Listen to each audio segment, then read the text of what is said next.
Pak Dol nak dedah satu rahsia, jangan pula koyak.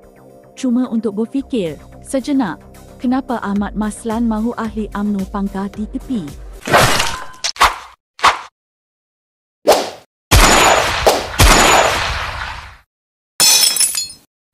Ramai Melayu yang tidak tahu siapakah sebenarnya yang mendominasi majlis tertinggi UMNO sekarang. Mari kita tadabbur.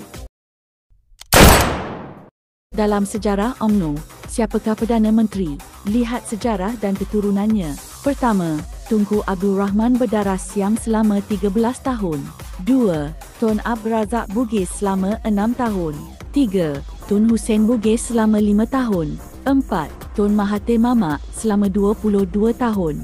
5. Abdullah Badawi Parsi Badwi 6 tahun. 6. Najib Razak Bugis selama 9 tahun. 7. Ismail Sabri Yaakob adalah Melayu dari Felda, paling pendek dalam sejarah Keperdana Menterian Malaysia. Inilah satu-satunya Melayu. Apa kesan kepada negara?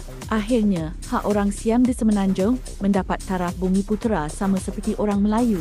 Sehingga kini, Melayu asal Semenanjung mengiktiraf bangsa lain seperti Bugis, Jawa, Minang, Boyan, Banjar, Mandailing, Parsi, Mamak, Aceh adalah sebagai Melayu.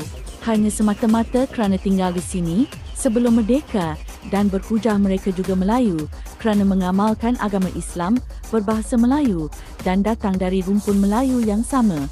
Hakikatnya mereka bukan Melayu asal yang berasal dari tanah Melayu Semenanjung.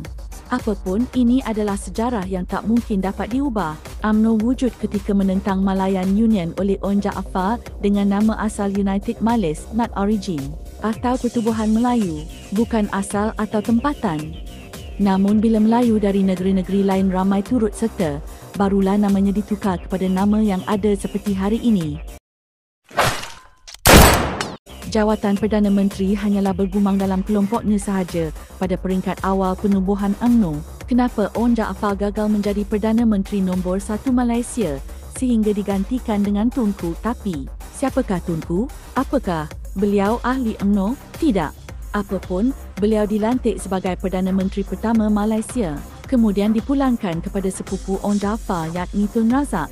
Kemudian dipasing lagi kepada anak Onn Jaafar yakni Hussein Onn dan berakhir di tangan Tun Mahathir, menunggu saat untuk diserah kembali kepada Najib, anak Tun Razak.